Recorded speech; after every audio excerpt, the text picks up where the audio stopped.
नमस्कार। प्रतिदिन की भांति इस स्पर्धा के इस ऑनलाइन प्लेटफॉर्म्स पर आप सभी छात्र छात्राओं का, अभ्यर्थियों का हार्दिक अभिनंदन और स्वागत है। चलिए, कल की पढ़ाई को हम लोग आगे बढ़ाते हुए आज पढ़ लेते हैं उत्तर वैदिक काल। जैसा कि पिछली क्लास में आपने पढ़ा था ऋग्वैदिक काल के बारे में, हमने बड़े विस्तार से आपको ऋग्वैदिक काल के बारे में बताया था। आज हम लोग उत्तर वैदिक काल पढ़ेंगे, लेकिन मैंने कल भी बताया था कि जब उत्तर वैदिक काल को पढ़ेंगे तो हम ऋग्वैदिक काल के साथ उसको तुलनात्मक रूप से पढ़ेंगे, कंपेयर करके पढ़ेंगे। तो इससे क्या हो जाएगा कि ऋग्वेद और उत्तर वैदिक काल को जब कंपेयर करके पढ़िएगा तो एकदम कॉन्सेप्ट आपका क्लियर हो जाएगा। तो आइए हम लोग पढ़ते हैं उत्तर वैदिक काल यानी लेटर वैदिक पीरियड। जैसा कि मैंने आपको समझाया था कि हम लोग वैदिक काल को दो भागों में बांट कर पढ़ते हैं, एक है ऋग्वैदिक काल और दूसरा उत्तर वैदिक काल, है ना। देखिएगा, मैंने आपको समझाया था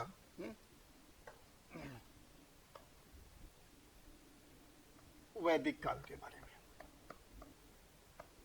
कि चूंकि इस काल की जानकारी के जो स्रोत हैं हमारे, वो क्या है भाई, वैदिक ग्रंथ हैं। इसलिए इसको हम लोग क्या कहते हैं, इसको हम लोग वैदिक काल के नाम से जानते हैं। लेकिन मैंने बताया था कि वैदिक काल को हम लोग दो अलग अलग कालखंडों में, टाइम पीरियड में बांट करके पढ़ते हैं। एक को हम लोगों ने पढ़ लिया है ऋग्वैदिक काल के नाम से, ठीक है ना। एक को हम लोगों ने पढ़ लिया है ऋग्वैदिक काल के नाम से, और दूसरे को पढ़ लेंगे हम लोग आज उत्तर वैदिक काल के नाम से, उत्तर वैदिक काल के नाम से, ठीक है ना। तो ऋग्वैदिक काल के साथ साथ आप देखिएगा, जब हम उत्तर वैदिक काल को पढ़ रहे हैं तो मैंने आपको बताया था कि ऋग्वैदिक काल का जो समय है वो कब था, 1500 ईस्वी पूर्व से लेकर 1500 ईस्वी पूर्व यानी 1500 बीसी से लेकर के हमने बताया था कि 1000 ईस्वी पूर्व के बीच, है ना, 1000 ईस्वी पूर्व के बीच ये समय है ऋग्वैदिक काल का। और उत्तर वैदिक काल का जो समय है वो है 1000 ईस्वी पूर्व से लेकर के 600 ईस्वी पूर्व के बीच। तो ये तो टाइम पीरियड हो गया। कई बार पूछता है कि उत्तर वैदिक काल का समय कब था, जो निचले स्तर की परीक्षाएं होती है उसमें ये प्रश्न पूछ लिया जाता है, तो हम बड़े आसानी से उसका उत्तर दे पाएंगे। क्लियर है ना।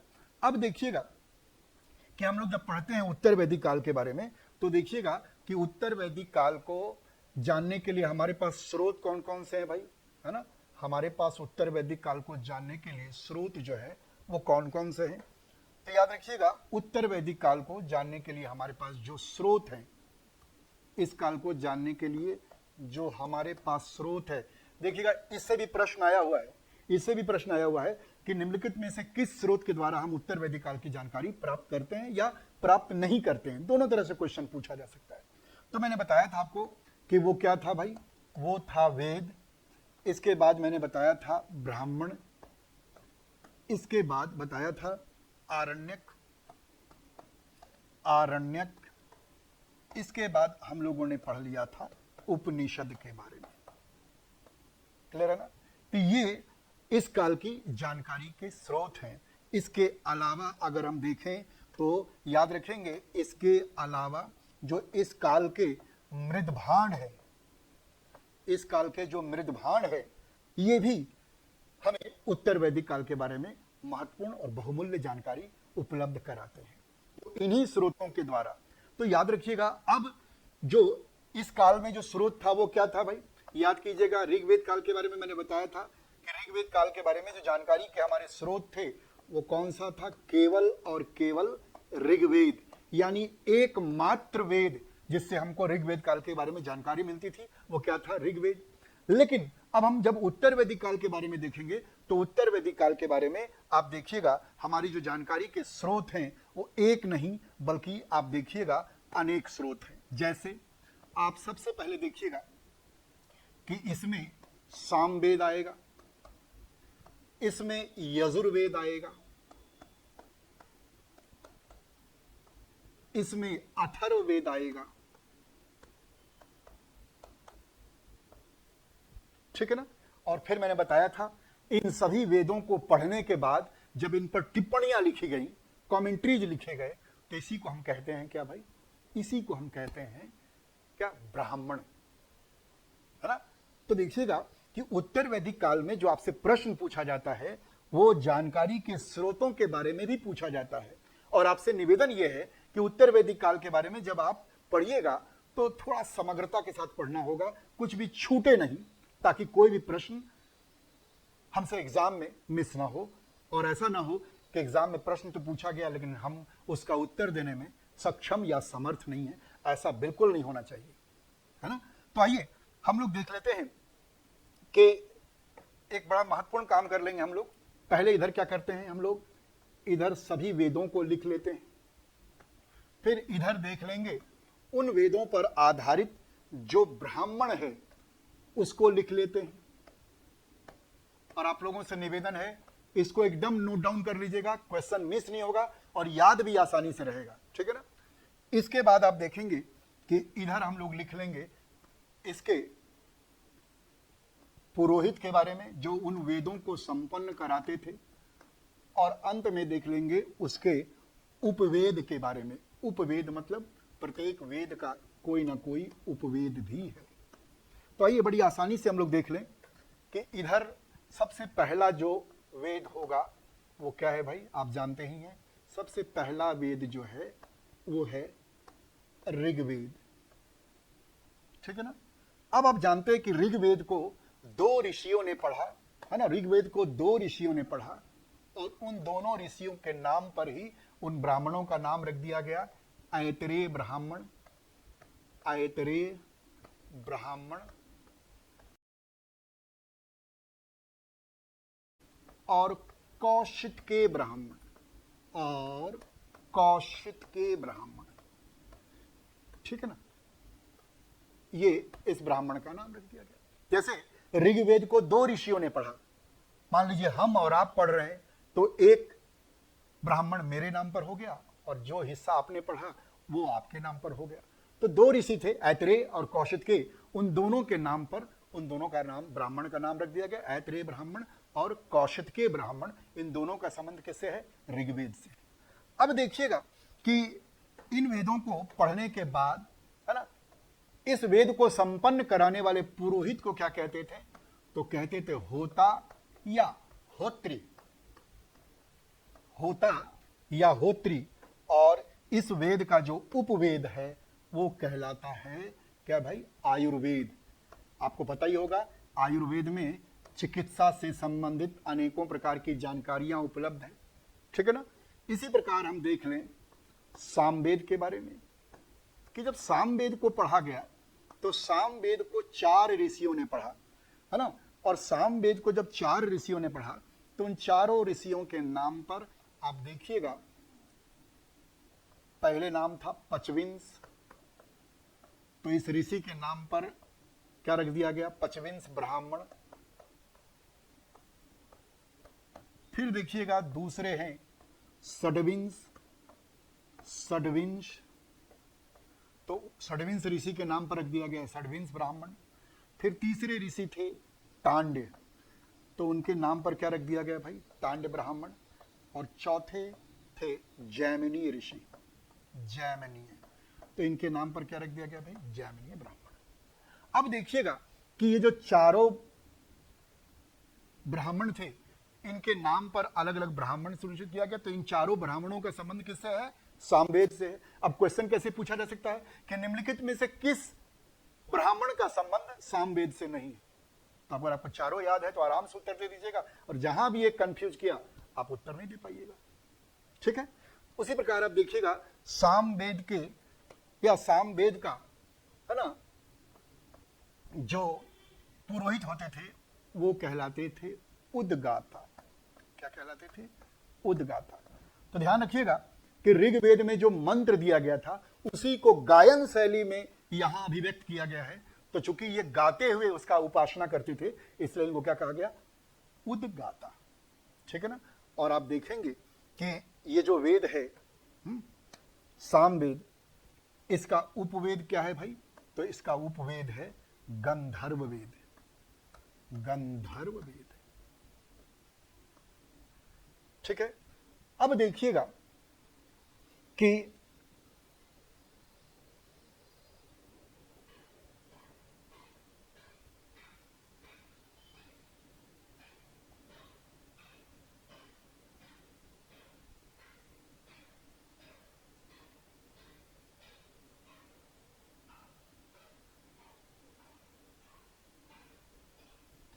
अब देखिएगा जो अगला है वो क्या है भाई, वो है अथर्ववेद। वो है अथर्ववेद। तो अथर्ववेद का एक ही ब्राह्मण है, सॉरी यजुर्वेद आएगा ना इसके बाद, इसके बाद यजुर्वेद आएगा, इसके बाद आ जाता है यजुर्वेद।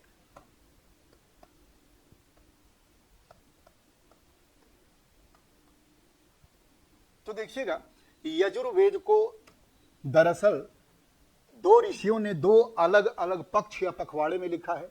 यानी कहा जाता है कि यजुर्वेद के कुछ हिस्से, है ना, यजुर्वेद के कुछ हिस्से की रचना शुक्ल पक्ष में हुई तो उसको कहा गया शुक्ल यजुर्वेद। क्या कहा गया? उसको कहा गया शुक्ल यजुर्वेद। और कुछ हिस्से की रचना कृष्ण पक्ष में की गई तो उसको कहा गया कृष्ण यजुर्वेद। क्लियर है ना? अब देखिएगा कि जो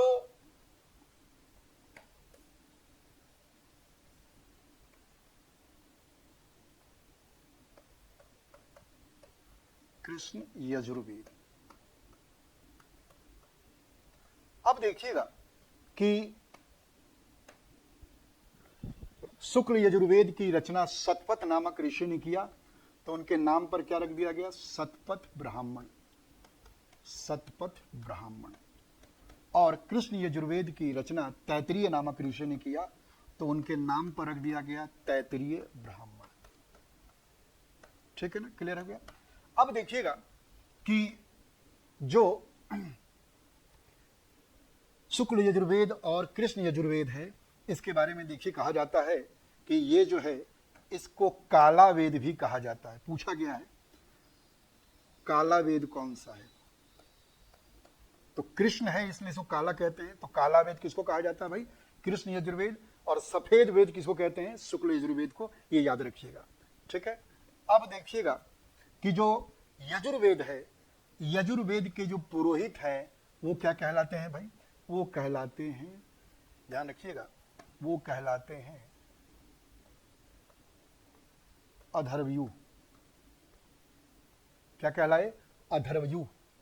और आप देखिएगा कि जो वेद है, उपवेद जो है वो क्या है भाई? तो धनुर्वेद है। तो धनुर्वेद में, है ना, युद्ध कौशल से संबंधित सभी जानकारियां हैं। विभिन्न अस्त्र शस्त्र को चलाने का ज्ञान और प्रशिक्षण दिया गया है।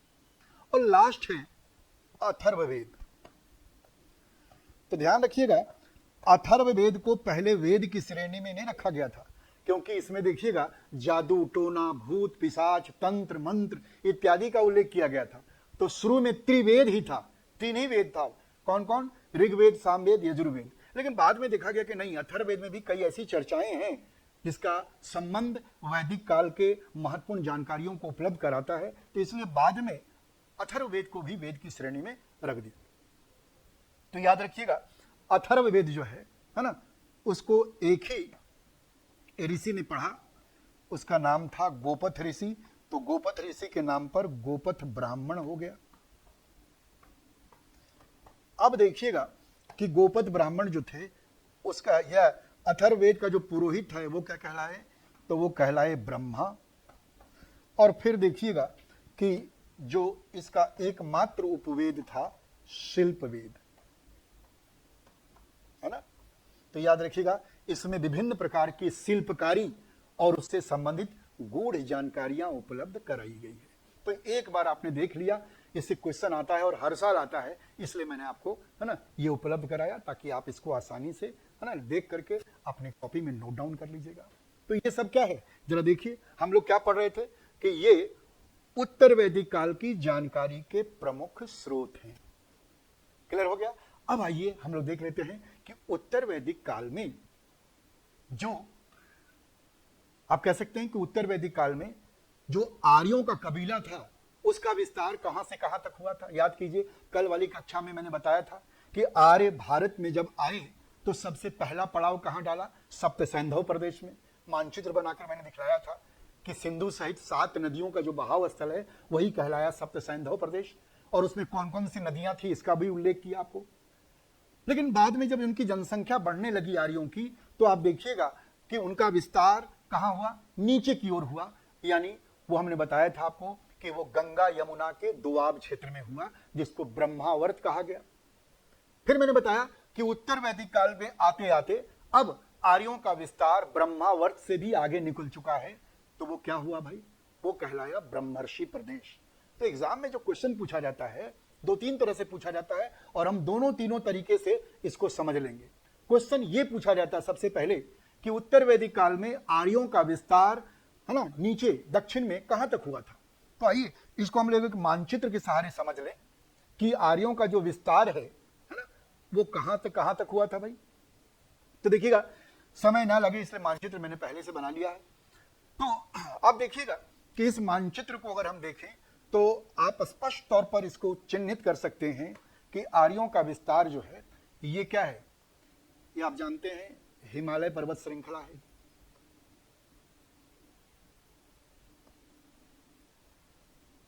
यानी वृहद हिमालय, मध्य हिमालय, और ये क्या है भाई? इसको हम लोग कहते हैं ना शिवालिक हिमालय या निम्न हिमालय। तो आप देखिएगा हिमालय से लेकर के विंध्य, ये जो येलो कलर से पीले रंग से दिखलाया गया है, ये दरअसल क्या है भाई? तो याद रखिएगा कि ये जो पीले रंग से दिखलाया गया है ये क्या है? ये है विंध्य पर्वत। क्या है भाई? विंध्य पर्वत, विंध्यन रेंज है। तो याद रखिएगा उत्तर वैदिक काल में आर्यों का विस्तार जो है वो हिमालय से लेकर नीचे कहां तक आया था? विंध्य पर्वतमाला तक। एकदम क्लियर, सही ना। तो हम लोग लिख लेते हैं ना कि उत्तर वैदिक काल में आर्यों का जो विस्तार है वो कहां से कहां तक था भाई?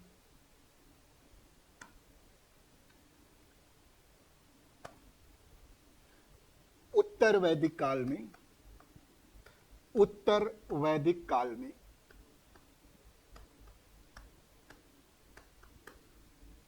आर्यों का विस्तार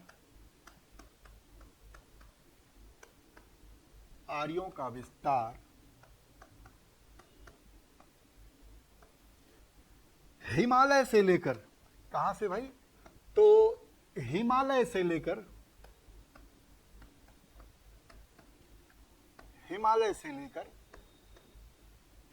विंध्य पर्वत तक था।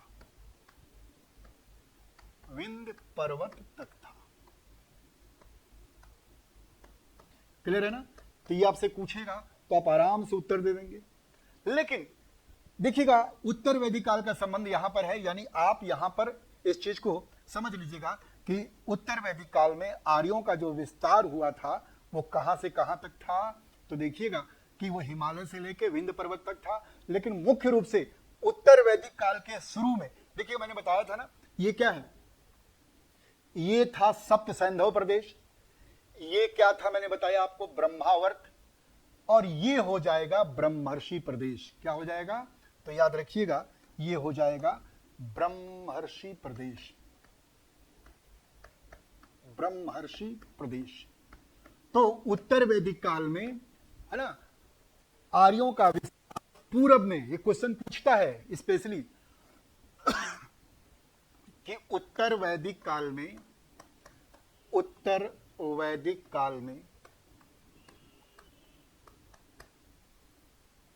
आर्यों का विस्तार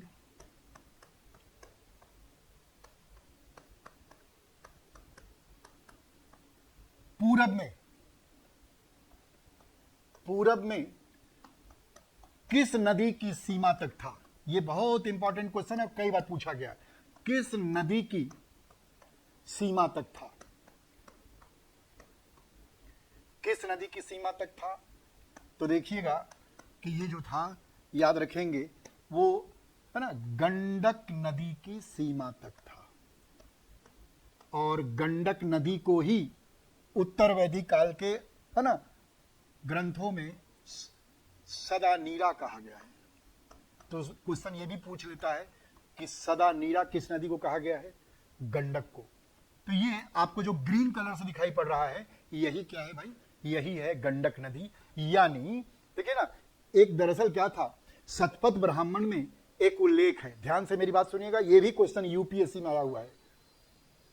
वो क्या, कौन सा वाकया था?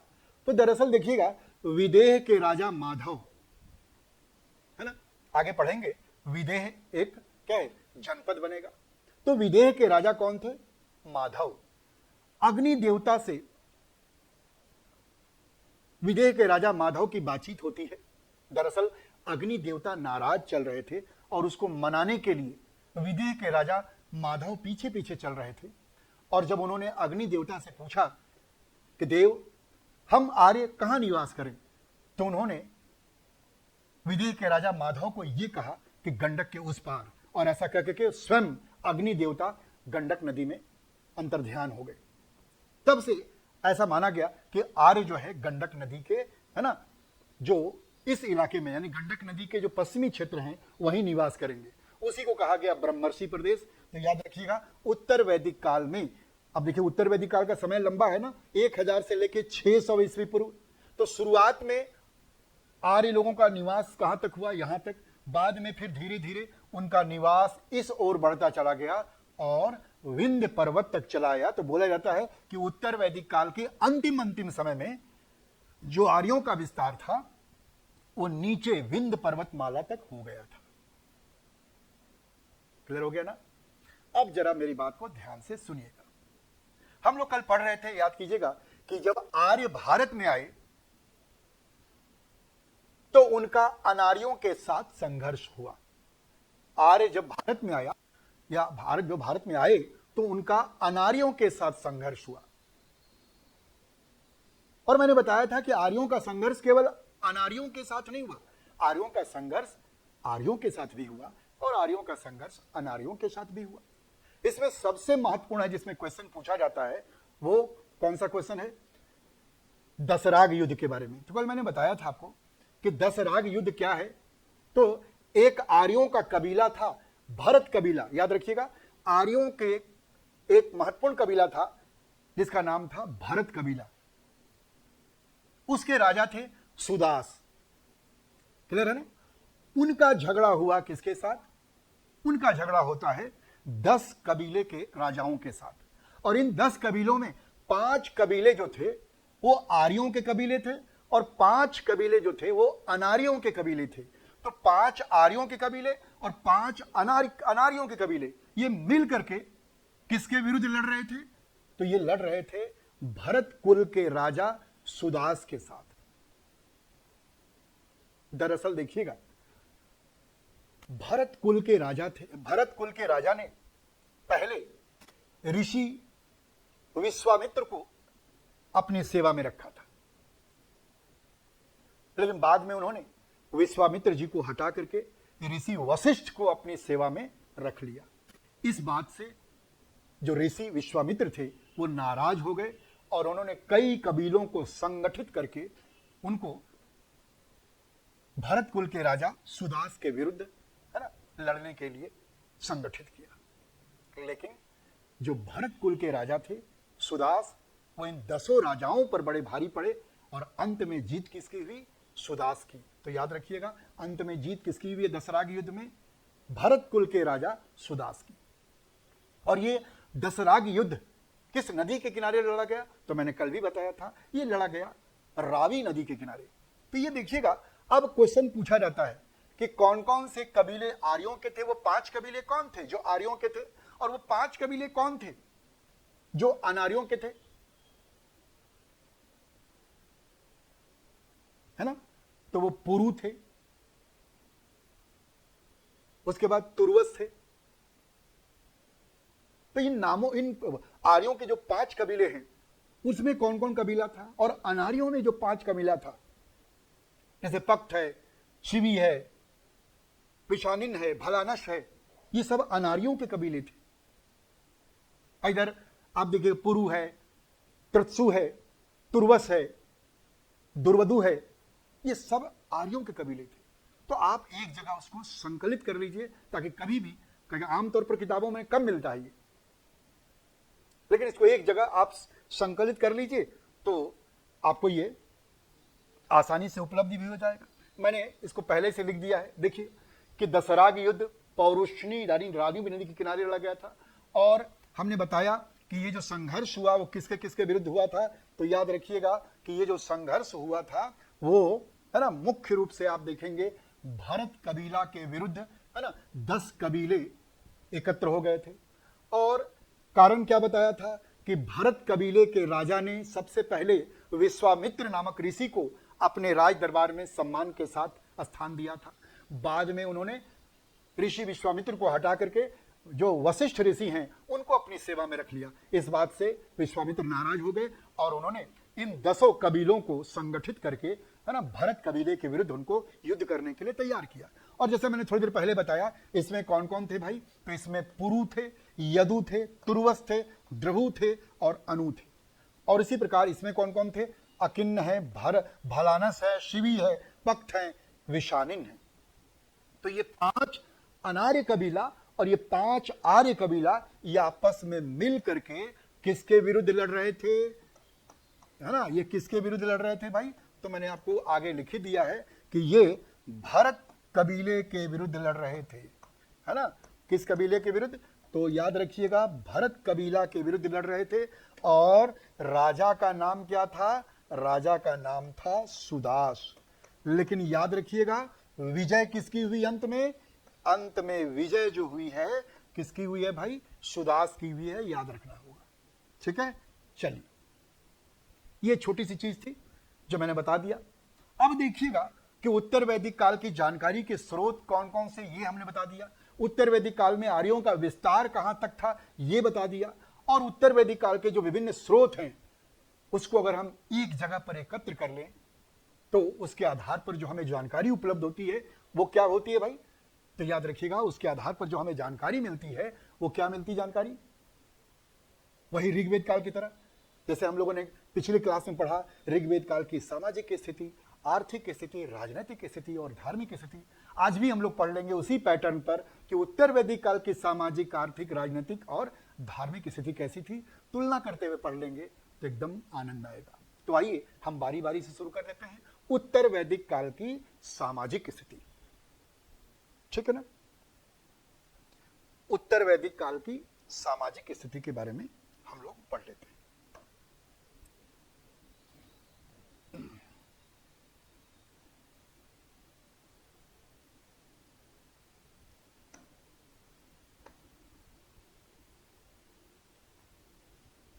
उत्तर वैदिक काल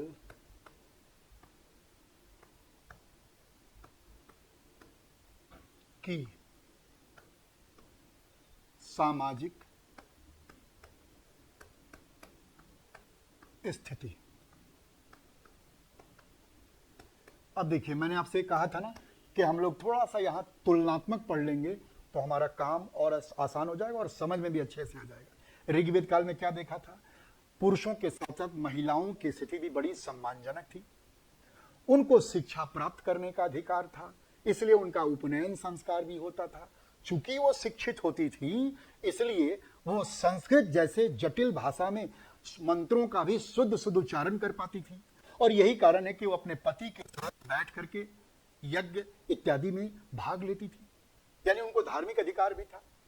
जहां तक बात है तो हमने बताया था कि महिलाओं की स्थिति अच्छी थी, इस बात के कई प्रमाण थे। जैसे आप देखिएगा तो महिलाओं को सामान्य जो समाज में महिलाओं को सजने संवरने का अधिकार था वो भी था, शिक्षा का भी अधिकार था। छोटी उम्र में उनका विवाह नहीं होता था बल्कि एक निश्चित आयु में उनका विवाह होता था। पिछले क्लास में मैंने लिखवाया है, देखिएगा। कोई बाल विवाह नहीं था, कोई पर्दा प्रथा नहीं था। यहां तक कि अगर कोई महिला जिनका विवाह हो गया और दुर्भाग्य से उनके पति की मृत्यु हो गई तो दोबारा विवाह करने की भी स्वीकृति थी, यानी विडो रिमैरेज भी सोसाइटी में एक्सेप्टेड था। पक्का है ना? लेकिन मैंने कल बताया था कि जो महिला अपने पति की मृत्यु के बाद दोबारा विवाह करना नहीं चाहती है, तो उसके लिए भी समाज में व्यवस्था था। क्या था? जिसको हम लोगों ने कहा था नियोग प्रथा। जैसे मैंने बताया था कि वो अपने पति के छोटे भाइयों के साथ एक संतान के जन्म के लिए यौन संबंध बना सकती थी। इसको हम लोग नियोग प्रथा या नियोग सिस्टम कहे, तो ऋग्वेद में प्रचलित था। इसके अलावा महिलाओं का भी, अब मैंने क्या है, तो महिलाओं को भी संस्था संगठन बनाने का अधिकार था। समिति नामक संस्था में वो भाग लेती थी। विदत तो महिलाओं की बहुलता वाली ही संस्था थी।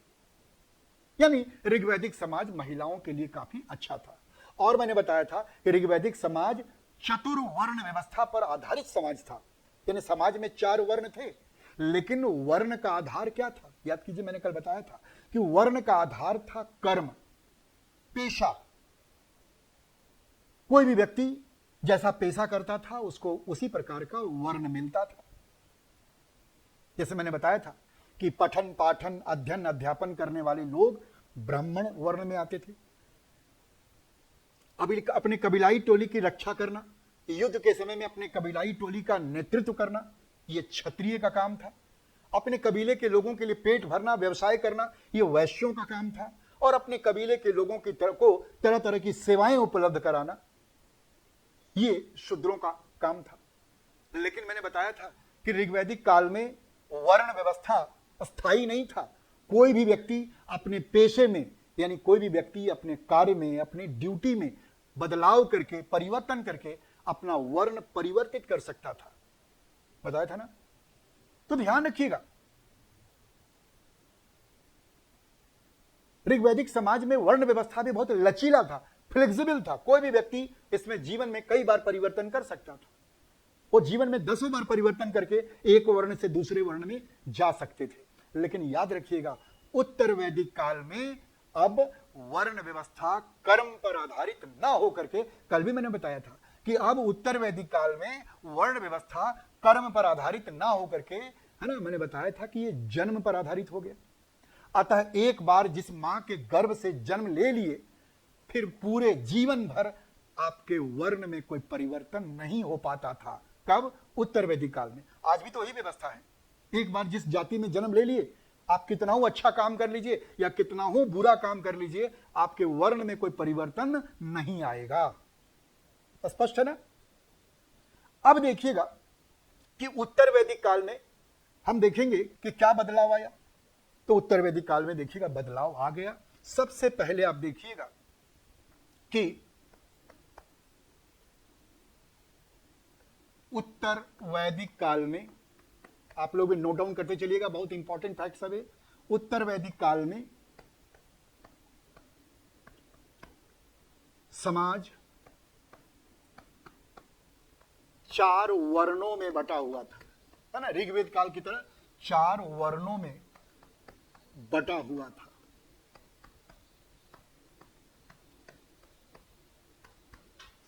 किंतु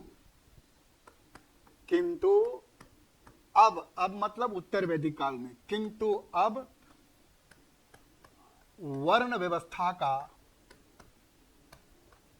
आधार, वर्ण व्यवस्था का आधार क्या हो गया भाई? वर्ण व्यवस्था का आधार जन्म हो गया। इसको याद रखना है, जन्म हो गया, यानी जन्म पर आधारित हो गया। ठीक है ना?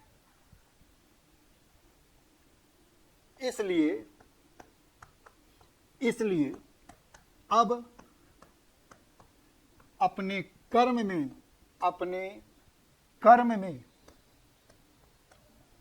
परिवर्तन करके, अपने कर्म में परिवर्तन करके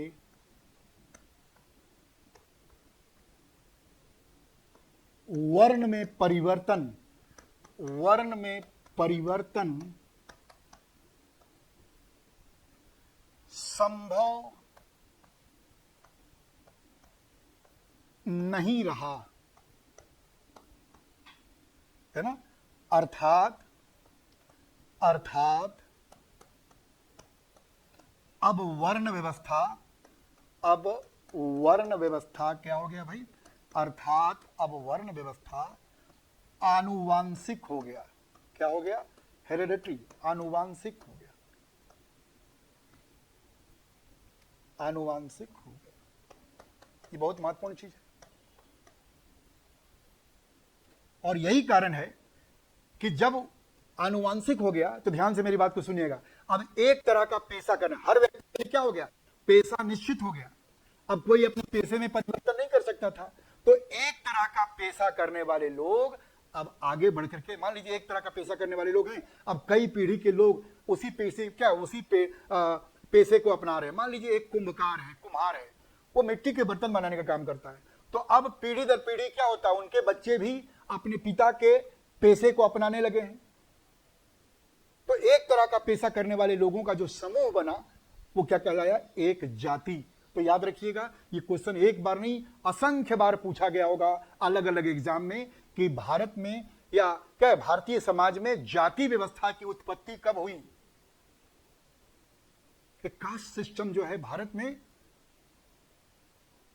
कब आया? तो बस आंख मूंद करके अपना उत्तर देना है, लेटर वैदिक पीरियड, है ना। तो क्या लिख लेंगे हम लोग यहां लिख देंगे, क्या लिखेंगे भाई? कि भारत में जाति व्यवस्था, और इसको आप इन्वर्टेड कॉमा रख लीजिए, इंपॉर्टेंट है, कि भारत में जाति व्यवस्था की उत्पत्ति, जाति व्यवस्था की उत्पत्ति कब हुई भाई? उत्तर वैदिक काल में। एकदम अपने दिल दिमाग में बैठा लीजिए, ठीक है ना।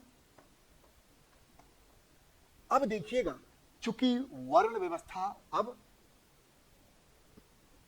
जन्म पर आधारित हो गई, अब उसी से जाति व्यवस्था की उत्पत्ति हुई। तो यही कारण है कि समाज में अब विभिन्न वर्णों के बीच ऊंच नीच का भेदभाव आना शुरू हो गया। और ध्यान रखिएगा कि भारतीय सामाजिक व्यवस्था में अब देखेंगे कि जो वर्ण व्यवस्था है, इसने समाज को क्या है? समाज को एक अलग अलग संरचना में, एक अलग स्ट्रक्चर में बांट दिया, जिसमें सबसे ऊपर कौन थे भाई? सबसे ऊपर थे ब्राह्मण। सबसे ऊपर कौन थे? ब्राह्मण। उसके बाद क्षत्रिय, उसके बाद वैश्य, इसके बाद शूद्र। यानी उत्तर वैदिक काल में जब वर्ण व्यवस्था आनुवांशिक हो गया, तो समाज में अब विभिन्न वर्णों के बीच उच्च और निम्न आधार पर भेदभाव भी शुरू हो गया। समाज में जो ब्राह्मण और क्षत्रिय थे, ये दो शक्तिशाली वर्ण हुए, और वैश्य और शूद्र जो है वो कमजोर वर्ग में शामिल हुए। हालांकि सुन लीजिएगा, कुछ समय तक वैश्यों को भी ब्राह्मण और क्षत्रियों की तरह उच्च वर्ण में शामिल किया गया था, लेकिन बाद के कालों में वैश्यों को भी अब निम्न श्रेणी में शामिल कर दिया गया। एक शब्द आता है, आप लोगों ने सुना होगा, द्विज। द्विज का मतलब क्या होता है भाई? तो याद रखिएगा, द्विज का मतलब होता है जिसका जन्म दो बार होता है। आप कहेंगे ये कैसे संभव है? तो एक बार मां के गर्भ से और दूसरी बार संस्कार के द्वारा, ठीक है ना। तो ब्राह्मणों को, क्षत्रियों को और वैश्यों को द्विज की श्रेणी में कौन कौन थे? याद रखिएगा, तो ब्राह्मण, क्षत्रिय और वैश्य, इनको द्विज की श्रेणी में शामिल किया गया था। शूद्रों को द्विज की श्रेणी में शामिल नहीं किया गया, क्योंकि अब उत्तर वैदिक काल में उनके साथ भेदभाव होने लगा। अब उनसे शिक्षा का अधिकार छीन लिया गया। शिक्षा का अधिकार छीनते ही अब संस्कृत, चूंकि उस समय हिंदी तो बोली नहीं आती थी, उस समय शुद्ध संस्कृत, संस्कृत से भी ज्यादा क्या है, प्योर फॉर्म था शुद्ध संस्कृत। उसमें क्या है, वैदिक मंत्रों का रचना किया जाता था। तो जब उनको शिक्षा का अधिकार ही नहीं दिया गया, तो हम उम्मीद भी नहीं करते हैं कि वो वैदिक मंत्रों का उच्चारण कर पाएंगे। यानी अपने आप देखिएगा, उनसे शिक्षा का अधिकार छीना गया, तो धार्मिक अधिकार अपने आप छीन लिया गया। अब उनको वैदिक मंत्रों का उच्चारण करने, वैदिक मंत्रों को सुनने का अधिकार भी नहीं दिया गया, और उनको द्विज की श्रेणी में रखा नहीं गया था, केवल ब्राह्मण, क्षत्रिय और वैश्य को रखा गया, और बाद में वैश्यों को भी द्विज की श्रेणी से बाहर कर दिया गया। तो इससे भी क्वेश्चन आता है, याद रखिएगा, ठीक है ना। तो आप देखिएगा कि समाज में अब विभिन्न वर्णों के बीच भेदभाव शुरू हो गया। दूसरी बात है कि किसी भी समाज में, हमने कल भी बताया था कि किसी भी समाज में आदर्श स्थिति का आकलन हम इस बात से करते हैं कि उस समाज में महिलाओं की स्थिति कैसी है। तो आप देखेंगे कि उस काल में महिलाओं की स्थिति में भी अब गिरावट के लक्षण दिखाई पड़ेंगे, जबकि ऋग्वेद काल में मैंने क्या बताया, उनकी स्थिति सम्मानित थी। उत्तर वैदिक काल में क्या हुआ, अब उनका एक तरह से क्या है, महिलाओं को अब उपनयन संस्कार के अधिकार से वंचित कर दिया गया, यानी उनको उपनयन संस्कार का अधिकार नहीं दिया गया। अब आप भी जानते हैं उपनयन संस्कार क्या था, विद्या आरंभ होने से पहले दिया जाने वाला संस्कार। तो जब उनका उपनयन संस्कार ही नहीं होगा तो उनको शिक्षा का अधिकार भी नहीं मिलेगा। अभी मैंने बताया शूद्रों के संदर्भ में वही उनके साथ भी लागू हुआ कि चूंकि उनसे शिक्षा का अधिकार छीन लिया गया तो धार्मिक अधिकार भी उनसे अपने आप छीन लिया गया। अब वो अपने पति के साथ बैठ करके वैदिक मंत्रों का उच्चारण नहीं कर सकती थी। और ये मत सोचिएगा कि केवल शूद्रों के महिलाओं की स्थिति कमजोर हुई, ब्राह्मणों, क्षत्रियों, वैश्यों, शूद्रों सभी वर्ण में महिलाओं की स्थिति दयनीय हो गई। और तो और अब उनका छोटे उम्र में, ध्यान से सुनिएगा, अब उनका छोटे उम्र में विवाह कर दिया जाता था, यानी अब चाइल्ड मैरिज शुरू हो गया, बाल विवाह शुरू हो गया। और आप जानते हैं कि छोटे उम्र में क्या है, मतलब 6 वर्ष 7 वर्ष में विवाह हो जाता था। और आपको भी पता है कि जब 6-7 वर्ष की गुड़िया होगी तो उसका जो पति होगा गुड्डा, वो क्या होगा, 8-9 वर्ष का होगा। अब आपको पता होगा कि शिशु मृत्यु दर और बाल मृत्यु दर, चाइल्ड डेथ और क्या है, इन्फेंट मोर्टेलिटी रेट, ये दोनों बहुत ज्यादा रहा है भारत में। और किसी बच्ची का विवाह हुआ छोटे उम्र में और दुर्भाग्य से उसके बुड्ढे की यानी उसके पति की मृत्यु हो गई, तो जानते हैं उत्तर वैदिक काल में अब लड़कियों को जो विधवा हो गई थी उसको दोबारा विवाह करने की इजाजत नहीं थी, जबकि ऋग्वेद काल में था। इसके अलावा मैंने बताया था कि ऋग्वेद काल में नियोग प्रथा था, उत्तर वैदिक काल में नियोग प्रथा भी बंद कर दिया गया। और तो और जो लड़की छोटी उम्र में एक बार विधवा हो गई उसको दोबारा विवाह करने की इजाजत तो थी ही नहीं। अब वो जीवन भर रंगीन वस्त्र नहीं धारण कर सकती थी, अब वो जीवन भर श्रृंगार नहीं कर सकती थी, अब वो जीवन भर आभूषण नहीं पहन सकती थी, अब वो जीवन भर कोमल सैया पर नहीं सो सकती थी, अब वो जीवन भर मांसाहार नहीं कर सकती थी। और तो और अब वो जीवन भर किसी अनुष्ठान या धार्मिक उत्सव में भाग नहीं ले सकती थी। यानी आप समझ सकते हैं उन पर कितने प्रकार के रेस्ट्रिक्शंस लगा दिए गए, यानी उनके जीवन में कितने प्रकार के निषेध जोड़ दिए गए। धीरे धीरे धीरे धीरे उत्तर वैदिक काल में महिलाओं की स्थिति खराब होने लगी, कमजोर होने लगी। और ये पर्याप्त है बताने के लिए कि उत्तर वैदिक काल का समाज ऋग्वैदिक समाज की तुलना में धीरे धीरे कमजोर हो रहा था। समाज में वर्ण व्यवस्था और अब क्या है, जाति व्यवस्था का शुरुआत हो चुका था। और तो और समाज के जो निम्न वर्ण और निम्न जाति के लोग थे अब उनके साथ छुआछूत का भेदभाव भी होने लगा। यानी अब सोसाइटी में जो सोशल डिस्क्रिमिनेशन था वो तो शुरू ही हुआ, अनटचेबिलिटी का प्रॉब्लम भी शुरू हो गया। कब? लेटर वैदिक पीरियड में, उत्तर वैदिक काल में। क्लियर है ना? तो ये सामाजिक व्यवस्था थी, आप खुद समझ गए। और तो और ब्राह्मण, क्षत्रिय, वैश्य, अब शूद्रों को तो शिक्षा का अधिकार नहीं था, इसलिए उनका उपनयन संस्कार भी नहीं होता था। तो शिक्षा कब आरंभ किया जाएगा इसके लिए भी अलग अलग आयु थी। ब्राह्मणों के बच्चों का छोटे उम्र में ही विद्या आरंभ हो जाता था, क्षत्रियों का थोड़ा देर से, वैश्यों का सबसे देर से। इसके अलावा उपनयन संस्कार होता था तो भी अलग अलग मौसम में होता था। जैसे अगर ब्राह्मण के बच्चे का उपनयन संस्कार करना है तो वो बसंत ऋतु में होगा, क्षत्रियों के बच्चे का उपनयन संस्कार होना है तो वो ग्रीष्म ऋतु में होगा, और अगर वैश्य के बच्चे का उपनयन संस्कार होना है तो वो शीत ऋतु में होगा, ठंडे की ऋतु में होगा। यज्ञोपवीत पहनने का जो अधिकार था वो भी अलग अलग वर्ण के लोगों के लिए अलग अलग था। ब्राह्मण के बच्चों को सूत के धागे का यज्ञोपवीत यानी जनेऊ धारण करने का अधिकार था, क्षत्रियों के बच्चे को सन का, सन कहते हैं जूट। और तीसरा अगर आप देखेंगे तो जो वैश्य के या वैश्य वर्ण के जो लोग होते थे उनको ऊन का यज्ञोपवीत धारण करने की इजाजत थी। तो ये भेदभाव अब उत्तर वैदिक काल में होने लगा था। क्लियर हो गया ना। अब आइए सामाजिक स्थिति के साथ साथ क्या देख लेते हैं, अब उत्तर वैदिक काल की राजनीतिक स्थिति देख लेते हैं। उत्तर वैदिक काल की राजनीतिक स्थिति, उत्तर वैदिक काल की राजनीतिक स्थिति। अब देखिएगा, कल मैंने क्या बताया था, ऋग्वैदिक काल में कबीला छोटा था, राजा को अपनी प्रजा पर या राजा को अपने कबीले को नियंत्रित करने के लिए कोई विशेष मेहनत मशक्कत नहीं करना पड़ता था, बल्कि कबीले के कई लोग ही स्वेच्छा से राजा को उसके राजनीतिक और प्रशासनिक कार्य में सहयोग देते थे, मदद करते थे। क्लियर हो गया ना। राजा को चूंकि कोई अधिकारी या कर्मचारी की नियुक्ति नहीं करनी पड़ती थी, इसलिए उनको वेतन भी नहीं देना होता था, इसलिए राजा अपनी जनता से कोई कर यानी कोई टैक्स भी नहीं वसूलता था। लेकिन देखिएगा, उत्तर वैदिक काल में अब राजनीति का स्वरूप भी बदल गया है ना। उत्तर वैदिक काल में जो राजनीति का स्वरूप हुआ वो क्या था, राजतंत्रात्मक। ये बड़ा इंपॉर्टेंट क्वेश्चन पूछा जाता है।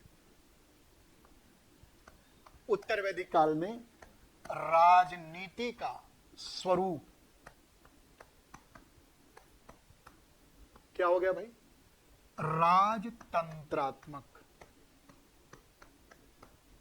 ठीक है ना। लेकिन देखिएगा कि जैसे कि मैंने कल बताया था कि ऋग्वैदिक काल में राजा जनता के द्वारा चुना जाता था, लेकिन अब उत्तर वैदिक काल में राजा जनता के द्वारा सीधे चुना नहीं जाता है, बल्कि अब राजा का मनोनयन होता है, यानी अब उसका नॉमिनेशन होता है। याद रखिएगा कि उत्तर वैदिक काल में है ना, उत्तर वैदिक काल में राजा का निर्वाचन नहीं बल्कि मनोनयन होता था।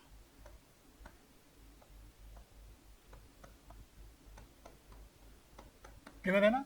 और राजा अपने राज पुरोहित की सहायता से ही जब खुद सेवानिवृत्ति की इच्छा जताता था, तो राजा राजपुरोहित के साथ मिल करके और अपने जितने भी दरबारी होते थे उनके साथ मिल करके अपने ही बेटे को, अपने ही परिवार के सदस्यों को नए राजा के रूप में क्या है, मनोनीत कर देते थे, यानी नॉमिनेटेड कर देते थे। तो याद रखिएगा कि क्वेश्चन भी पूछा जाता है कि उत्तर वैदिक काल में जो राजा था अब उसका निर्वाचन नहीं होता है, यानी वो इलेक्टेड नहीं होता बल्कि नॉमिनेटेड होता है।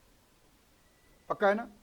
अब लेकिन खुद आप देखिएगा, थोड़ी देर पहले मैंने बताया आपको कि उत्तर वैदिक काल में अब आर्यों का विस्तार से लेकर नीचे विंध्य पर्वत तक हो चुका था, और इसी में कई बड़े बड़े कबीले भी थे जिनकी जनसंख्या भी बढ़ रही थी, तो उनका आकार भी बढ़ रहा था। फलस्वरूप अब राजा को अपने विशाल कबीले की देखरेख के लिए, अपने विशाल कबीले की सुरक्षा के लिए और अपने विशाल कबीले में कानून व्यवस्था को बनाए रखने के लिए क्या है भाई, एक मंत्री परिषद का गठन करना पड़ा। क्लियर है ना। तो याद रखिएगा कि उत्तर वैदिक काल में राजा को अब अपने शासन व्यवस्था के संचालन के लिए एक मंत्री परिषद का गठन करना पड़ा, और उन मंत्रियों को, अब उन अधिकारियों और कर्मचारियों को राजा अनिवार्य रूप से वेतन देता था, क्योंकि अब तो उनको पूर्णकालिक सेवा उनसे लिया जाता था, फुल टाइम उनसे जॉब लिया जाता था। उनको कई प्रकार की जिम्मेवारियां सौंप दी गई थी और उनसे उम्मीद की जाती थी कि वो अपने पद और अपनी जिम्मेवारियों को भली भांति निभाएं। स्वाभाविक है कि इसके लिए उनको भी कोई ना कोई पारिश्रमिक मिलना था। तो चूंकि अब राजा एक मंत्री परिषद का गठन करता है और उनमें मंत्रियों को, अधिकारियों और कर्मचारियों को वेतन देता है, स्वाभाविक तौर पर अब राजा जनता से भी टैक्स वसूलने लगा। तो एक चीज देखना होगा कि इस काल में, ध्यान से सुनिएगा, कि उत्तर वैदिक काल में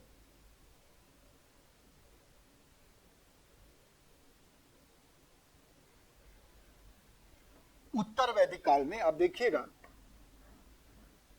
ये बड़ा इंपॉर्टेंट सा लाइन है कि उत्तर वैदिक काल में राजा अब अपने राजनीतिक कार्यों के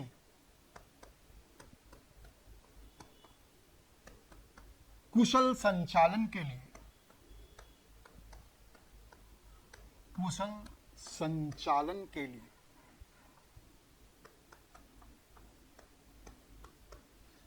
एक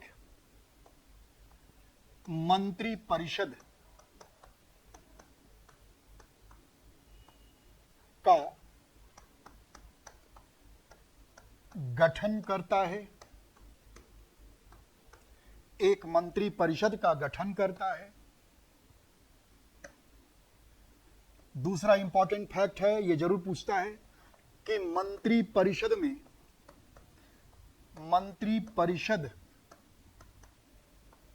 में कुल 12 मंत्रियों का, कुल 12 मंत्रियों की नियुक्ति की जाती है, 12 मंत्रियों की नियुक्ति की जाती है। ठीक है ना। और इन मंत्रियों को क्या कहा गया, यह भी क्वेश्चन बहुत इंपॉर्टेंट है, पूछा गया है ना। मंत्री परिषद के इन मंत्रियों को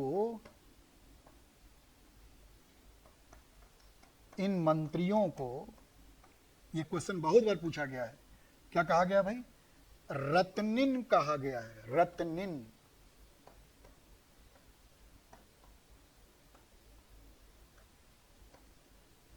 कहा गया। तो क्वेश्चन आता भी है कि रत्निनों की संख्या कितनी थी, 12। अब एक चीज बड़ा इंपॉर्टेंट फैक्ट है कि उत्तर वैदिक काल में जो शतपथ ब्राह्मण है, जो आपको याद होगा शुक्ल यजुर्वेद पर लिखा गया, शतपथ ऋषि ने लिखा, इसलिए नाम क्या रखा गया, शतपथ ब्राह्मण। तो शतपथ ब्राह्मण में एक जानकारी मिलती है कि राजा है ना, अगर अत्याचारी हो जाए, राजा अगर व्यभिचारी हो जाए तो प्रजा उसको गद्दी से हटा भी सकती है। तो कहीं ना कहीं राजतंत्र जरूर था, लेकिन राजा को भी पर्याप्त क्या है, शक्तियां दी गई थी। और इसलिए कहा गया है, और ये मैं और ये आप नहीं कह रहे, बल्कि ये शतपथ ब्राह्मण में इस बात का उल्लेख मिलता है कि जनता अपने राजा को पद पर सम्मान से बैठा भी सकती है, और अगर राजा अत्याचारी हुआ, व्यभिचारी हुआ, तो उसको गद्दी से हटा भी सकती है। कहां मिलता है ये उल्लेख, ये शतपथ ब्राह्मण में मिलता है ना। और आगे चल के इसका उल्लेख अथर्ववेद में भी मिलता है। क्लियर हो गया ना। अब ये जो 12 प्रकार के रत्निन थे, वो कौन कौन थे, तो इन रत्निनों की नियुक्ति कैसे होती, जरा ध्यान से सुनिएगा। मान लीजिए मैं राजा हूं और मेरे दरबार में 12 रत्निन हैं, माने 12 मंत्री हैं, उसमें एक पुरोहित भी है, और पुरोहित बहुत महत्वपूर्ण है। वो हमको हमारे सभी कार्यों में हमको परामर्श देते हैं, हमारा मार्गदर्शन करते हैं। अब हमने कहा उनसे, अपने पुरोहित से, कि लगता है कि अब मेरा मन जो है राजनीतिक कार्य में नहीं लग रहा है, अब हमको रिटायरमेंट ले लेना चाहिए। तो जो मेरे पुरोहित हैं वो कहेंगे कि राजन जैसा आपका आदेश। और पुरोहित जो है वो, ध्यान से मेरी बात सुनिएगा, क्या करेगा मालूम है, वो भरी सभा में जाकर के कहेगा कि आज एक बात आपसे साझा करनी है कि पिता के तुल्य राजा जो है, जिन्होंने इतने वर्षों तक हमें सेवा दी है, जिन्होंने हमें पुत्र की तरह हमारी सुरक्षा भी की, हमारे अन्न जल की व्यवस्था की, अब वो पिता तुल्य राजा राजनीतिक कार्य से विश्राम चाहते हैं। ये कहते हुए मन बड़ा दुखी हो रहा है कि कौन है जो पुत्र की तरह हमारी सुरक्षा करेगा, पुत्र की तरह हमारी सेवा करेंगे, हमारी देखरेख करेंगे। लेकिन मेरा मन इस बात से लेकर के उत्साहित है, एक व्यक्ति है जिसमें राजा का ही रक्त है, जो राजा की तरह ही वीर है और जो राजा की तरह ही योग्य है, वो अगला राजा बनने के लायक है। तो मंत्री परिषद में लोग पूछते हैं कौन है कौन है, तो पुरोहित कहते हैं वो कोई और नहीं बल्कि राजा के ही सुपुत्र हैं। जो राजपुत्र है, जो युवराज है, वही अगला राजा बनने के लायक है।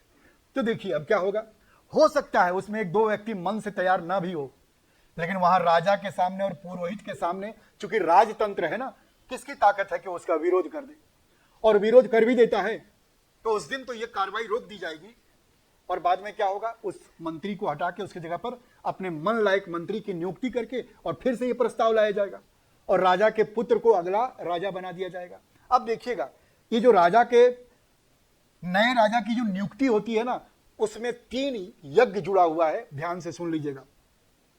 जिस दिन नए राजा की या जिस दिन नए राजा का राज्याभिषेक होना होता है, यानी उसका जो कोरोनेशन होना होता है, उस दिन क्या होता है कि पुरोहित जो है नए राजकुमार को राजसूय यज्ञ में बैठा करके, यज्ञों में आहुति दिलवा करके, उसको नए वस्त्र धारण करवा करके, रथ पर सवार करके उस 12 रत्निन के यहां घूमते हैं बारी बारी से। 12 रत्निन का मतलब क्या हो गया, वो जो 12 मंत्री हैं उनके यहां घूमते हैं और उनको अंजलि से थोड़ा सा अक्षत यानी चावल और तांबुल फल यानी जो सुपारी आप कहते हैं, वो उनके हाथ में देते हैं और उनसे अपनी स्वीकृति मांगते हैं, अपना अनुमोदन मांगते हैं और उनसे निवेदन करते हैं कि निर्धारित समय पर आकर के हमें अपना आशीर्वाद दीजिएगा। और फिर लौट करके जब वो आते हैं तो फिर से है ना यज्ञ में आहुति दे करके अब वो यज्ञ संपन्न कर देते हैं और नया जो राजकुमार है स्नान ध्यान करके राज दरबार में निर्धारित समय पर पहुंच जाते हैं। अब जो पुरोहित हैं वो हमारे सिर पर से मुकुट उठा करके है ना जो नया राजकुमार है, युवराज है, उनके सर पर रख देता है और फिर उनके सर के नाप का जो मुकुट है ना, वो राजा उठ करके उनके सर पर रखते हैं और उनको राज सिंहासन पर बैठाते हैं और जो 12 मंत्री है वो 12 मंत्री बारी बारी से के अक्षत छीट करके अपना आशीर्वाद देते हैं, है ना। इसका मतलब नए राजा की नियुक्ति हो गई। तो उस दौरान कौन सा यज्ञ हुआ, राजसूय यज्ञ हुआ, पक्का है ना। और याद रखिएगा इसी यज्ञ के दौरान जो राजा है उन 12 मंत्रियों को अंग वस्त्र दे करके है ना, उनको वस्त्र पहना करके उनका सम्मान करता है। उसी को कहा गया है क्या,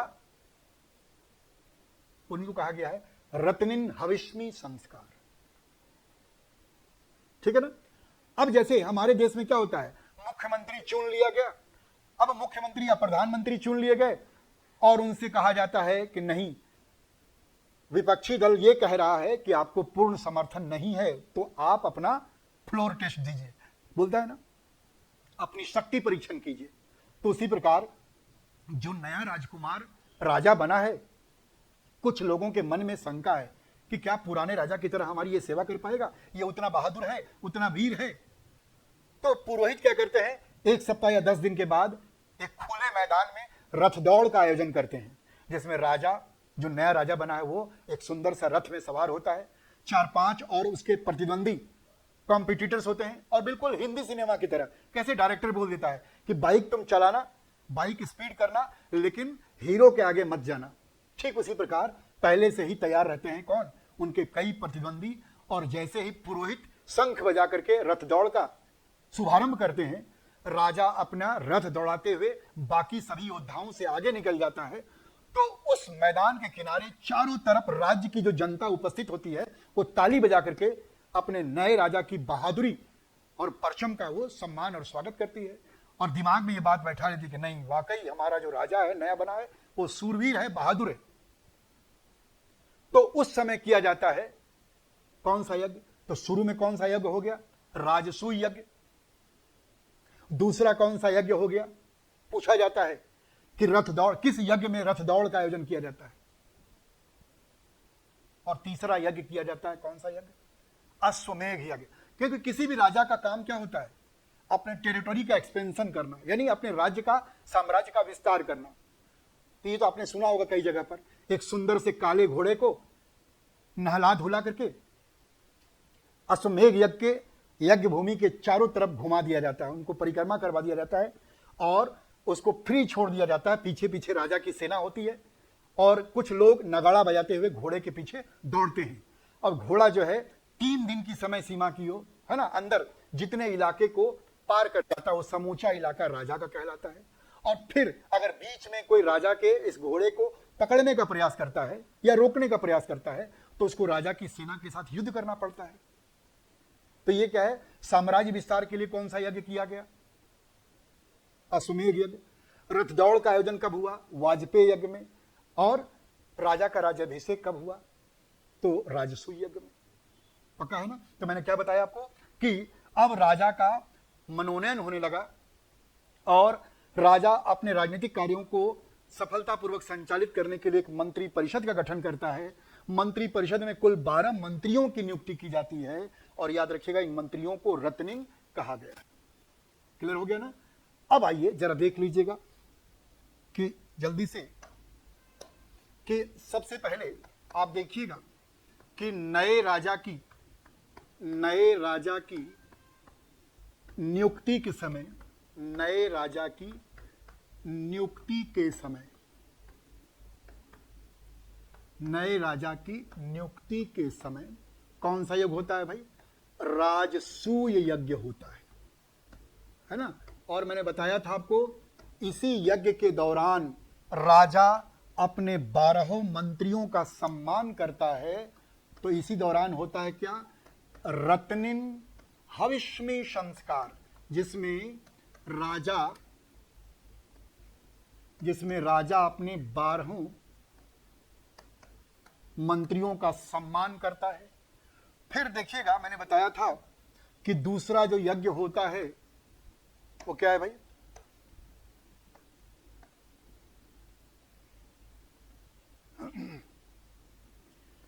रथ दौड़ का आयोजन। रथ दौड़ का आयोजन कब होता है भैया? तो रथ दौड़ के आयोजन के समय में कौन सा यज्ञ होता है? मैंने क्या बताया था? वाजपेयी यज्ञ होता है। वाजपेयी यज्ञ का आयोजन होता है। और तीसरा मैंने क्या बताया आपको? तीसरा मैंने आपसे बताया कि है ना, साम्राज्य विस्तार के लिए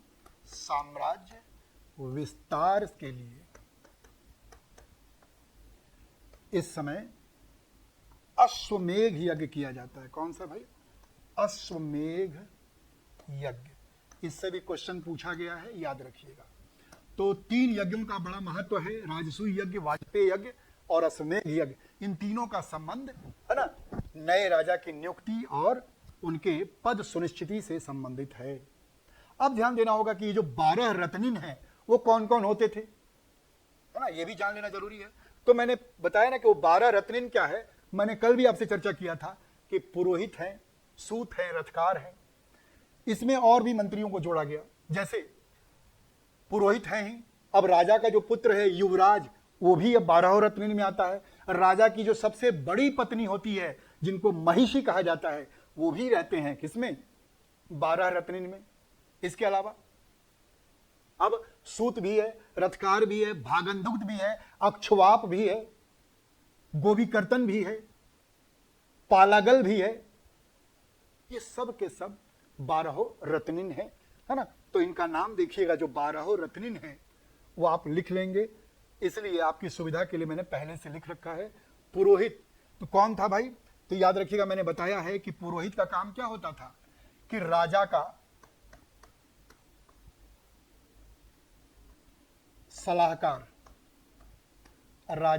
सलाहकार या मार्गदर्शक होते थे।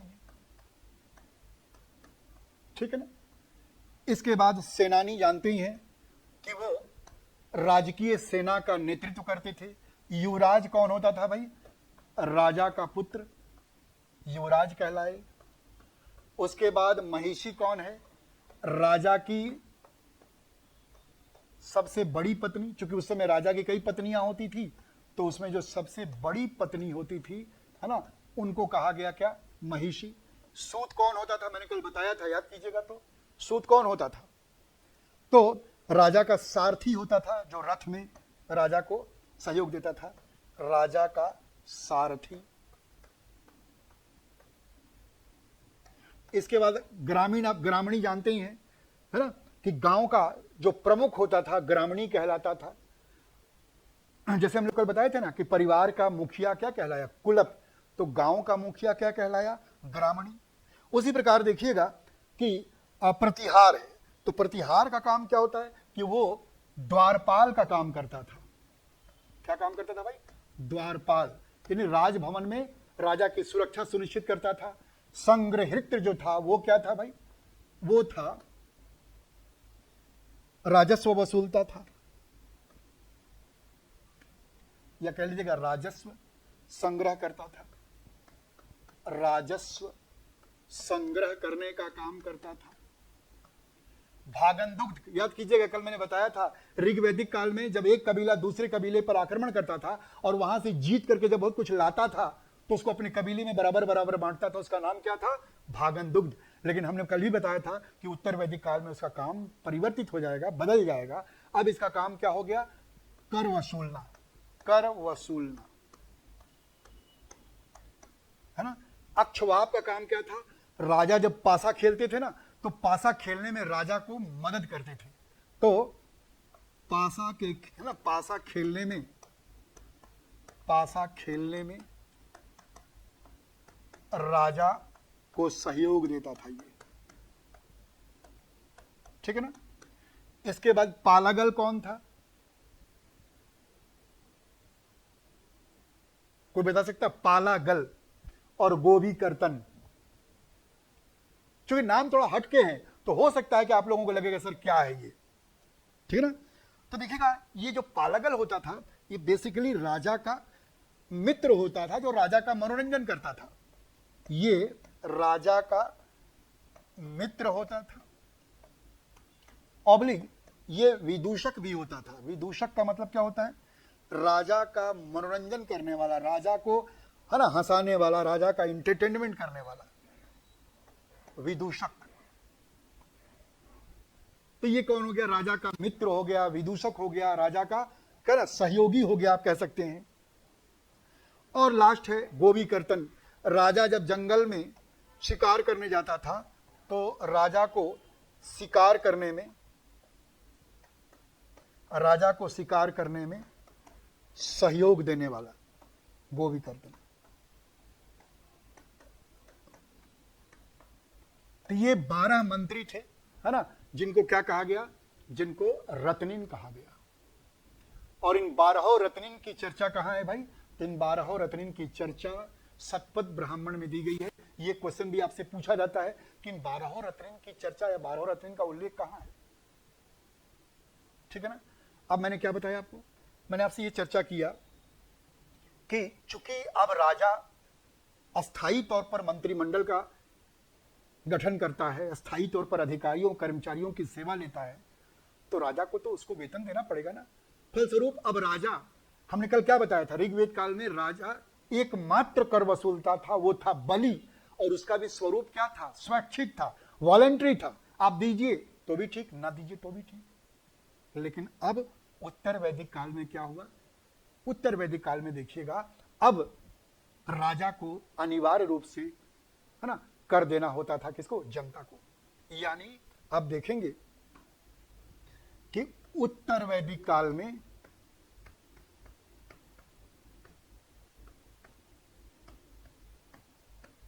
राजा अनिवार्य रूप से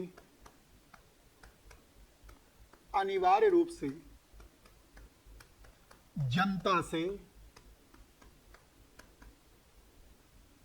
कर वसूलने लगा, कर वसूलने लगा। तो ये कौन सा कर था भाई, याद रखिएगा। तो इस समय भी बलि था, है ना। ये क्या था, राजा को दिया जाने वाला, राजा को दिया जाने वाला उपहार था। पहले स्वैच्छिक था, अब अनिवार्य हो गया। तो दूसरा था क्या, भाग, है ना। उत्पादन में राज्य का हिस्सा,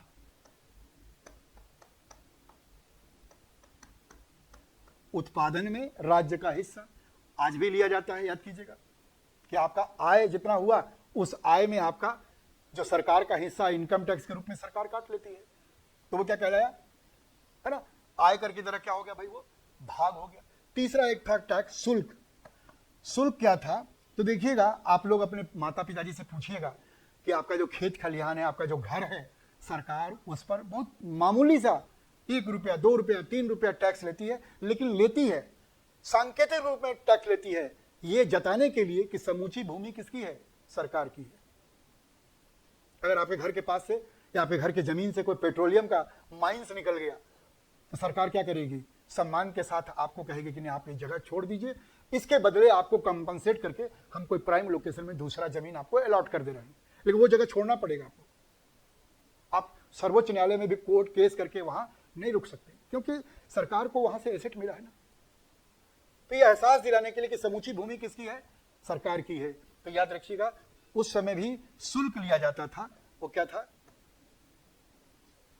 भूमि पर लिया जाने वाला शुल्क।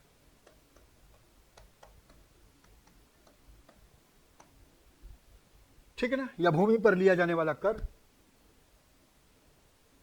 तो अब राजा को तो अनिवार्य रूप से टैक्स लेना ही पड़ेगा, और क्यों नहीं लेगा, अगर राजा टैक्स नहीं लेगा तो आपको लगता है कि राजा जो है अपना काम कर पाएगा, या राजा जो है अपना काम को संपन्न कर पाएगा अच्छे तरीके से, संभव ही नहीं था। ठीक है ना। अब आइए, आपने सामाजिक देख लिया, सामाजिक देख लिया, राजनीतिक देख लिया, अब छोटा छोटा है आर्थिक और धार्मिक, है ना, वो भी देख लें हम लोग जल्दी से।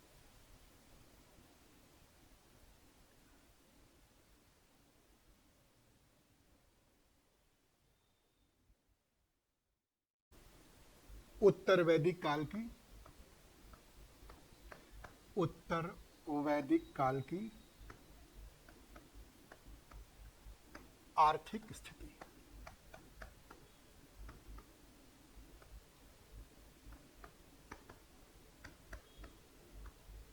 देखिएगा हम लोगों ने कल क्या चर्चा किया था ऋग्वेद काल में, कि ऋग्वेद काल में लोग पशुपालन करते थे, खानाबदोश जीवन जीते थे, यानी पेस्टोरियल लाइफ बिताते थे, घुमंतु जीवन जीते थे, इसलिए स्थिर होकर खेती नहीं कर पाते थे।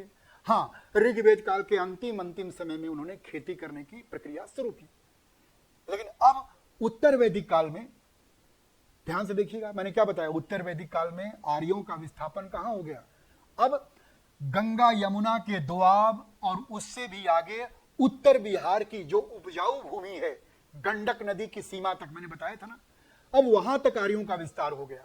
तो एक तो कृषि कार्य नया नया, आर्यों ने अनार्यों से नया नया खेती करना सीखा था, नंबर एक। नंबर दूसरा, अभी आर्यों का विस्तार उपजाऊ भूमि में हो गया था, और उनको जरूरत भी थी, क्योंकि कबीले में अब पशुपालन पर्याप्त नहीं हो पा रहा था कि वो अपने कबीले के सभी लोगों का समुचित रूप से पेट भरें, तो खेती करना शुरू किया।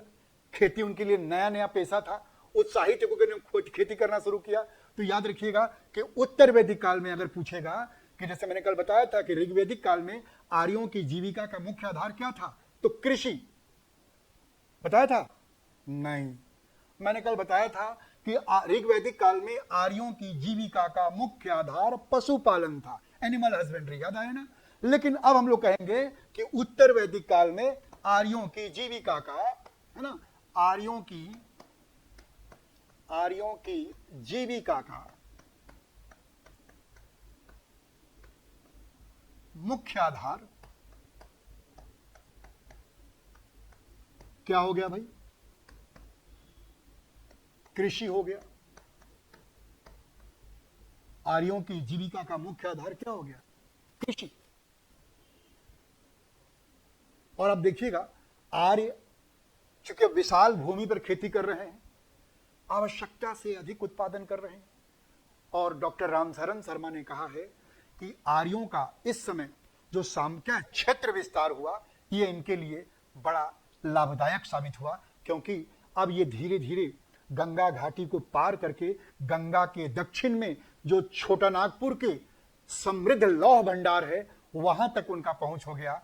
और जब उनको लोहे का समृद्ध भंडार प्राप्त हुआ तो लोहे से वो अब सख्त औजार बना करके जमीन को गहराई से जोतने लगे। लोहे के सख्त औजार बना करके विशाल विशाल वृक्षों को अब जड़ से समूल उखाड़ फेंकने लगे। और तीसरा, लोहे के सख्त औजार से वो अपने दुश्मनों को अपने से दूर रख सके और अपना साम्राज्य विस्तार कर सके। तो कहा जाता है कि उत्तर वैदिक काल में आर्यों के क्षेत्र विस्तार में लोहे के समृद्ध भंडार का भी विशेष महत्व रहा। ठीक है ना। और अब लोहे के कृषि उपकरणों से, जो एग्रीकल्चरल टूल्स थे, अब वो आयरन मेड होने लगे। इससे जमीन को काफी गहराई से जोतना संभव हो पाया। परिणाम क्या निकला? परिणाम ये निकला भाई कि अब अधिक से क्या, आवश्यकता से अधिक उत्पादन होने लगा, जिसको हम लोग हिंदी में कहते हैं अधिशेष उत्पादन और अंग्रेजी में कहते हैं क्या, सरप्लस प्रोडक्शन। और जब अधिशेष उत्पादन होगा तो क्या होगा? उस अधिशेष उत्पादित वस्तुओं की, है ना, बिक्री होगी एक स्थान से दूसरे स्थान तक ले जाकर के। धीरे धीरे अब ये जो जन है, कल मैंने बताया था ना आपको कि सबसे छोटी इकाई क्या थी ऋग्वैदिक समाज की? परिवार। कई परिवार मिला के गांव बन जाता था, कई गांव मिला के विश्व बन जाता था, और कई विश्व मिला करके क्या बन जाता था? जन। लेकिन अब उत्तर वैदिक काल में कई जन जो है वो धीरे धीरे अब जनपद के रूप में विकसित होने लगे। कई छोटे छोटे शहरों का भी विकास हुआ। तो क्वेश्चन पूछा जाता है कि उत्तर वैदिक काल में किन नगरों का विकास हुआ था? 4 ऑप्शन दे देगा, आपको टिक मारना होगा। तो आइए हम लोग देख लेते हैं उसको कि आर्यों की जीविका का मुख्य आधार क्या हो गया भाई अब इस समय? कृषि। और आप कहिएगा अधिशेष उत्पादन। अधिशेष उत्पादन के कारण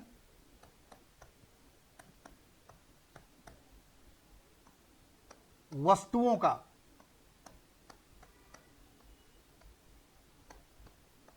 व्यापार बढ़ा।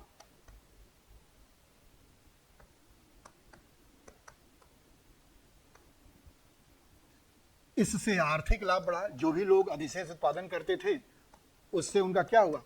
आर्थिक लाभ बढ़ा। और आर्थिक लाभ बढ़ा इसलिए क्या होगा? इसलिए लोगों का, जब पैसा अधिक आएगा तो क्या होगा? लोगों का जीवन स्तर, लाइफ स्टाइल ऊंचा होगा। लोगों का जीवन स्तर ऊंचा होगा। पक्का है ना? ये दिमाग में देखिएगा काम है। लेकिन देखिएगा इस समय में कई, हमने क्या बताया, इस समय में कई शहरों का भी विकास हुआ। तो क्वेश्चन पूछा जाता है कि देखिएगा, मैंने थोड़ी देर पहले बताया था ना कि 10 कबीले थे अलग अलग। अब ये छोटे छोटे कबीले आपस में मिल करके बड़े बड़े कबीलों का निर्माण करने लगे।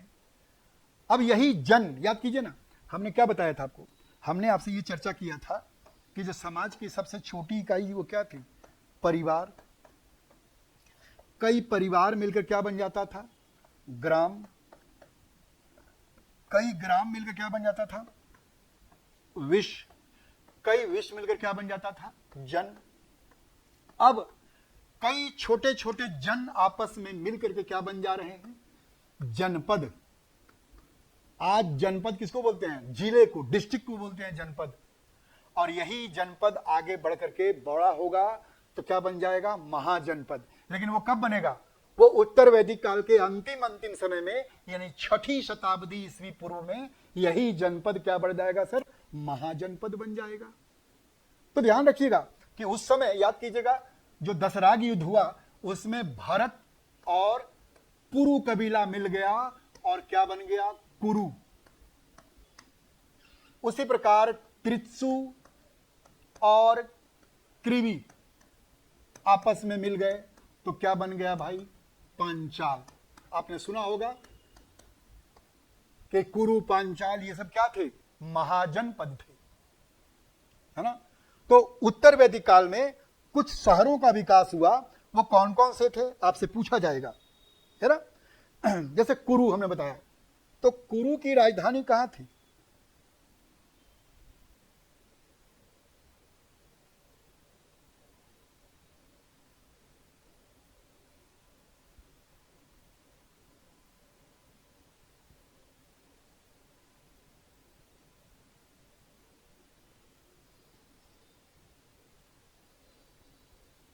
ध्यान रखिएगा कि ये जो कुरु है और ये जो पांचाल है, आपसे क्वेश्चन पूछा जाता है कि कुरु की राजधानी कौन थी और पांचाल की राजधानी कौन थी। ऐसा नहीं, आप जब महाजनपद पढ़ेंगे तब तो पढ़ेंगे ही, लेकिन कुरु की राजधानी जो है ना, शुरू में जो थी कुरुक्षेत्र था, है ना, प्रारंभ में। लेकिन इसका राजधानी कहां था भाई? तो याद रखिएगा कि प्रारंभ में इसकी राजधानी थी आसंदीवात, लेकिन बाद में बाढ़ आ गया, है ना, तो फिर क्या हो गया भाई? हस्तिनापुर हो गया। फिर और बाढ़ आया तो फिर कौशाम्बी हो गई उसकी राजधानी। तो जो कुरुक्षेत्र था, है ना, जो कुरु है यानी कुरुक्षेत्र है, वो कौन सा इलाका है? आप कह सकते हैं कि ये जो इलाका है वो आधुनिक जो हमारी राष्ट्रीय राजधानी है दिल्ली, है ना, दिल्ली और जो मेरठ का इलाका है, ये क्या था? कुरु का क्षेत्र था। और कुरु की राजधानी कहां थी भाई? आसंदीवात। ठीक है ना। लेकिन मैंने क्या बताया कि बाद में, है ना, कुरु की राजधानी जो है वो आसंदीवात से, है ना, स्थानांतरित कर दी गई और वो आ गई कहां भाई? वो आ गई हस्तिनापुर। हस्तिनापुर। लेकिन फिर क्या हुआ भाई?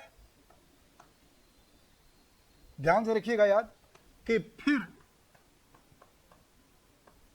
बाढ़ के कारण, अब ये क्वेश्चन कई बार पूछा गया है आपसे, सीधे नहीं पूछता, पहले पूछता है कि कुरु की राजधानी कौन थी, तो उसमें आसंदीवात का भी नाम आएगा, हस्तिनापुर का भी नाम आएगा और जो परिवर्तित नाम है वो भी आ जाएगा और देगा उपरोक्त, चौथा ऑप्शन देगा उपरोक्त सभी।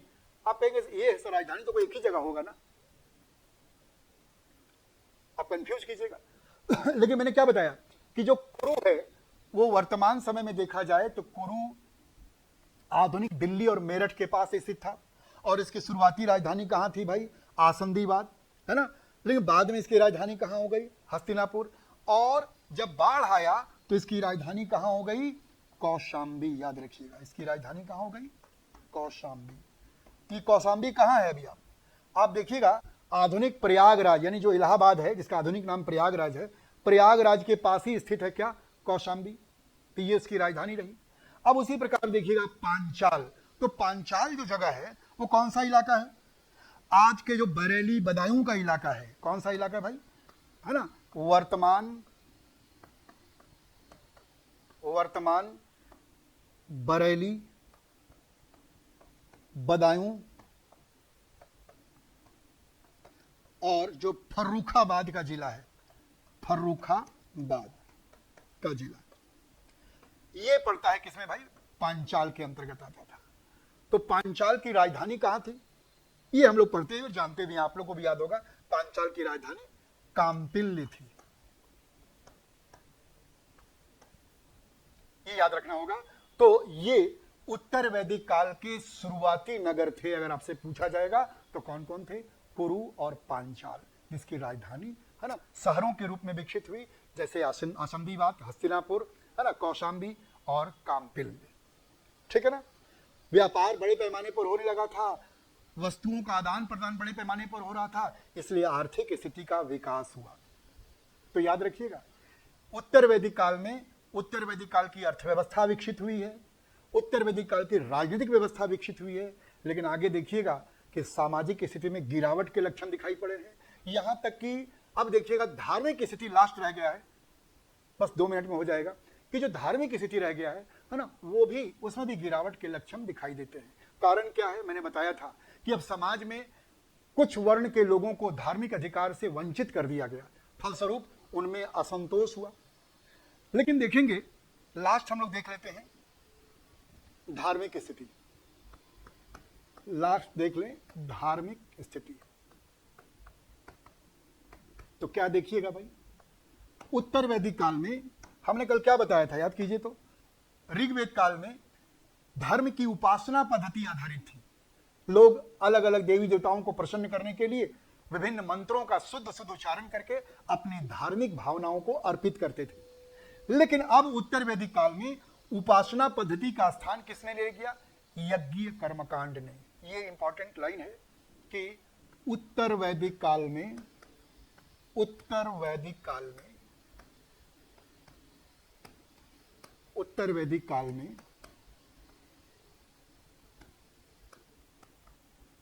धर्म की उपासना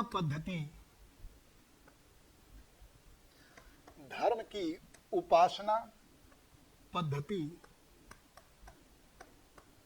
का स्थान यज्ञीय कर्मकांड ने ले लिया। यज्ञीय कर्मकांड और पशु बलि ने ले लिया। और पशु बलि ने ले लिया। देखिएगा कि उत्तर वैदिक काल में जो ब्राह्मण थे, अब समाज में ये बात फैलाने लगे कि जो बड़े से बड़े यज्ञ का आयोजन करेगा, ज्यादा से ज्यादा पुरोहितों को आमंत्रित करेगा और उसमें पुरोहितों को ज्यादा से ज्यादा दान दक्षिणा देगा, वही सबसे धार्मिक व्यक्ति होगा। इसमें सक्षम कौन थे? क्षत्रिय और वैश्य, क्योंकि शूद्रों के पास तो संसाधन भी नहीं था। शूद्रों के साथ अब भेदभाव होने लगा। उनको जीविका के लिए ऐसे पेशे सौंपे गए जिसमें शारीरिक शक्ति तो, शारीरिक मेहनत तो ज्यादा होती थी, लेकिन आर्थिक लाभ कम होता था। उनको अपने परिवार के साथ भरण पोषण करना मुश्किल हो जाता था। वो यज्ञ कैसे करेंगे? और वैसे मैंने पहले भी बताया है सामाजिक व्यवस्था को पढ़ते समय कि अब चूंकि शूद्रों को धार्मिक अधिकार से वंचित कर दिया गया था, उनको वैदिक मंत्रों का पाठ करने से रोका गया था, प्रतिबंध लगा दिया गया था। वैदिक मंत्रों को सुनने पर प्रतिबंध लगा दिया गया था। वैदिक यज्ञ करने पर तो प्रतिबंध था ही। फलस्वरूप समाज में ऊंच नीच का भेदभाव और ये जो धार्मिक भेदभाव था, इसने समाज में एक नए प्रकार के असंतोष को जन्म दिया, जो कि स्वाभाविक था। इसके अलावा देखिएगा कि चूंकि अब यज्ञीय कर्मकांड समाज में बढ़ने लगा था, तो देवी देवताओं के स्वरूप में भी परिवर्तन आया। हमने क्या बताया था कल कि ऋग्वेद काल में सबसे महत्वपूर्ण देवता कौन थे? इंद्र, जिसको पुरंदर भी कहा गया था। दूसरे महत्वपूर्ण देवता कौन थे? अग्नि। तीसरे महत्वपूर्ण देवता कौन थे? वरुण। लेकिन अब याद रखिएगा कि उत्तर वैदिक काल में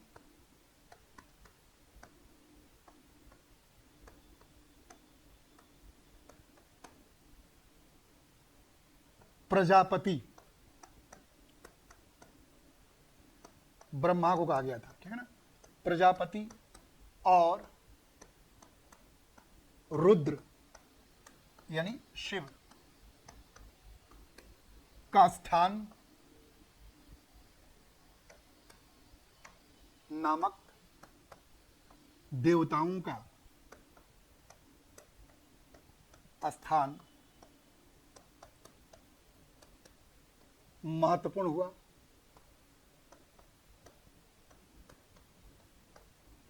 और आप देखेंगे क्या हुआ कि